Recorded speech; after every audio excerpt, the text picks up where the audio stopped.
Hello हाँ आज्ञा पहुँचुଛି ସାଙ୍ଗେ ସାଙ୍ଗେ ହଁ ଏବେ ଯାଇକି ସାଙ୍ଗେ ସାଙ୍ଗେ ପହଞ୍ଚୁଛି ହଉ ଠିକ ଅଛି ହେ ଭଗବାନ ଶୀଘ୍ର ଗଲେ ଯାଇକି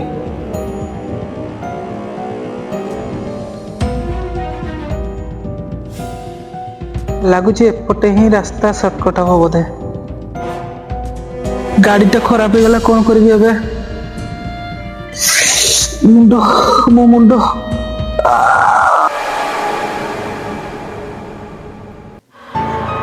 ମୁଁ ମୁଁ ଏଠି କୋଉଠି ମୁଁ ଏଠିକି ଆସିଲି କେମିତି ଆଉ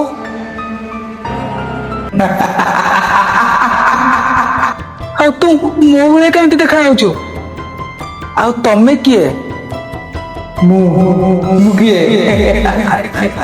ମୁଁ ହଉଛି ଗୋଟେ ଅତୃପ୍ତ ଆତ୍ମା ନା ମୋର ଶରୀର ଅଛି ନା ମୋର କୋଉ ଚେହେରା ଅଛି ମୁଁ ଯାହାକୁ ବି ବନ୍ଦୀ କରେ ତାର ଚେହେରା ଆଉ ତାର ଶରୀର ସବୁ କିଛି ମୋର ହେଇଯାଏ ଆଉ ଏବେ ତୋର ଚେହେରା ତୋର ଶରୀର ତୋର ମାଇଣ୍ଡ ତୋର ସବୁ କିଛି ଏବେ ମୋ ଅଧୀନରେ ତୁ ଏବେ ମୋ ପାଖରେ ଫସି ସାରିଛୁ ତୁ ଚାହିଁଲେ ବି ଏବେ ବାହାରକୁ ଯାଇପାରିବେ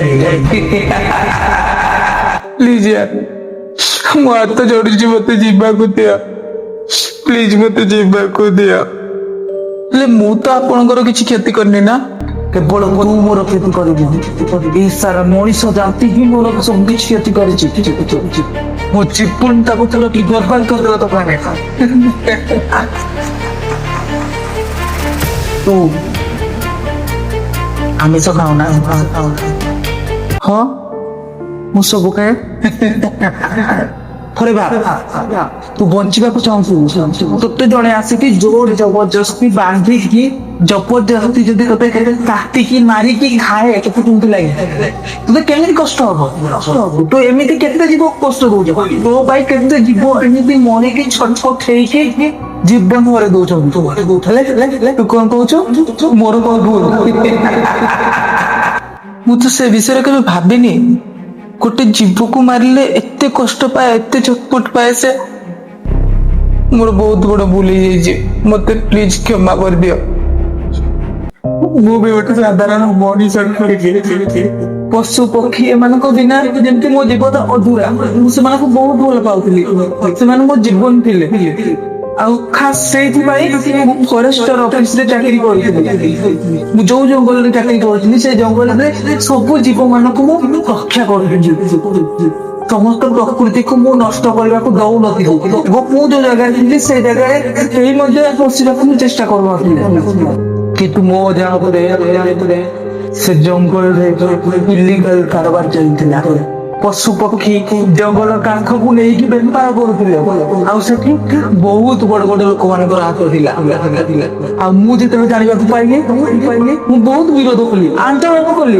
କିନ୍ତୁ ମତେ କଣ କଲେ ଜାଣିଛୁ ମତେ ସେମାନେ ଝିଅଟା ଜାଣିଦେଲେ ମିଛ ଆଲିଗେସନ ଲଗେଇକି ବଦନାମ କରିକି ମତେ ସେମାନେ ଝିଅଟା ଟାଳିଦେଲେ ଗୋଡ ତଳେ ପଡିଲି ବହୁତ ନେଉରା ହେଲି ମତେ ପ୍ଲିଜ ମତେ ଛାଡିଦିଅ ମତେ ମାରନି ମତେ ଛାଡିଦିଅ ହେଲେ ସେମାନେ ମତେ କେହି ବି ଛାଡିଲେନି ସମସ୍ତେ ଗୋଟି ଗୋଟି କରିକି ମତେ ମାରିଦେଲେ ଆଉ ତୁ କହୁଛୁ କଣ କ୍ଷତି କରିଛନ୍ତି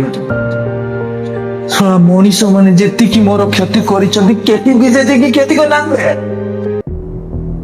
ହେଲେ ମୁଁ ତ ଆପଣଙ୍କର କିଛି ବି କ୍ଷତି କରିନି ମତେ କାହିଁକି ଏଠିକି ଆଣିଛନ୍ତି ଆପଣ ଆଚ୍ଛା ମୁଁ ତତେ ଛାଡ଼ିଦେବି ମୁଁ ତତେ ଗୋଟେ ପ୍ରଶ୍ନ ପଚାରିବି ସେ ପ୍ରଶ୍ନର ଉତ୍ତର ଯଦି ତୁ ଠିକ ଭାବରେ କହିଦେବୁ ତାହେଲେ ମୁଁ ତତେ ଛାଡ଼ିଦେବି ଯଦି ତତେ ସଂସାରର ସମସ୍ତ ପ୍ରକାର ଧନ ଏବଂ ସମସ୍ତ ପ୍ରକାର ସମ୍ମାନ ମିଳେ ତାହେଲେ ତୁ କଣ କରିବୁ ଯଦି ମୋ ପାଖରେ ସଂସାରର ସମସ୍ତ ପ୍ରକାର ଧନ ସମସ୍ତ ପ୍ରକାରର ସମ୍ମାନ ମିଳିଯାଏ ତାହେଲେ ମୋର ପ୍ରଥମ କାର୍ଯ୍ୟ ହଉଛି ଯୋଉମାନେ ମତେ ଧନୀ କରିଛନ୍ତି ଯୋଉମାନଙ୍କ ଦ୍ଵାରା ମୁଁ ଧନୀ ହେଇଛି ମୁଁ ସେମାନଙ୍କୁ ସାହାଯ୍ୟ କରିବି ଏବଂ ଧନର ଯୋଉ ଜାଗାରେ ଉପଯୋଗିତା ମୁଁ ସେଇ ଜାଗାରେ ବ୍ୟବହାର କରିବି ଯୋଉ ଜାଗାରେ ଧନର ଆବଶ୍ୟକ ଅଛି ଯାହା ପାଖରେ ଧନର ଆବଶ୍ୟକତା ଅଛି ମୁଁ ତାକୁ ହିଁ ଧନ ଦେବି ଏବଂ ଆଉ ରହିଲା ସମ୍ମାନ କଥା ଯୋଉମାନେ ମତେ ସମ୍ମାନ ଦେବେ ଯୋଉମାନଙ୍କ ପାଇଁ ମୁଁ ସମ୍ମାନିତ ହେବି ସେମାନଙ୍କ ପ୍ରତି ମୋର ସବୁବେଳେ ସମ୍ମାନ ରହିବ।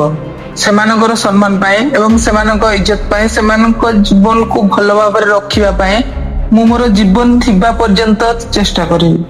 ତୁ ତୋର ଉତ୍ତରରେ ମତେ ବହୁତ ଖୁସି କରିଦେଲୁ। ସେଇଥିପାଇଁ ତୁ ଯିବା ପାଇଁ ଚାହୁଁଛ ନା, ଯା। ହେଲେ ଆପଣ କେମିତି ମୁକ୍ତି ପାଇବେ? ଆରେ କିଛି ନୁହଁ, ତୁ ମୋ ପ୍ରଶ୍ନର ବହୁତ ଭଲ ଭାବରେ ଉତ୍ତର ଦେଇଛୁ, ସେଇଥିପାଇଁ ମୁଁ ତତେ ଯିବାକୁ ଦଉଛି, ଯା। ଆଉ ଗୋଟେ କଥା, ମୋର କିଛି ବି ଅସୁବିଧା ହବନି, ଆଉ ମୁଁ ଏତେ ଶୀଘ୍ର ବି ମୁକ୍ତି ପାଇବାକୁ ଚାହୁଁନି।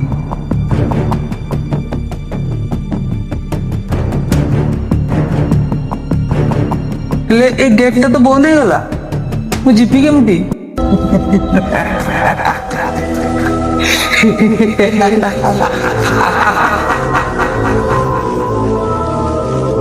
ତୁ ଫସିଗଲୁ ନା ମୋ କାହାଣୀ ଭିତରେ।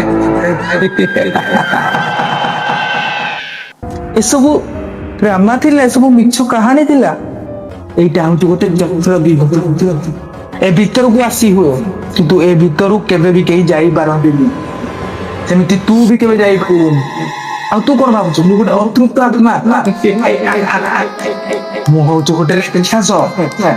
ଆଉ ତୋର ମାଇଣ୍ଡ କୁ ଜାଣିବା ପାଇଁ ମୁଁ ଏସବୁ ପରୀକ୍ଷା କରିଥିଲି। ତୁ ଏବେ ଜୀବନ ସାରା ଏଠି ରହିବୁ, ଆଉ ମୁଁ ତୋ ଜାଗାରେ ରହିବି। ହବ ନା? ଭୁଲ ହବ ନା?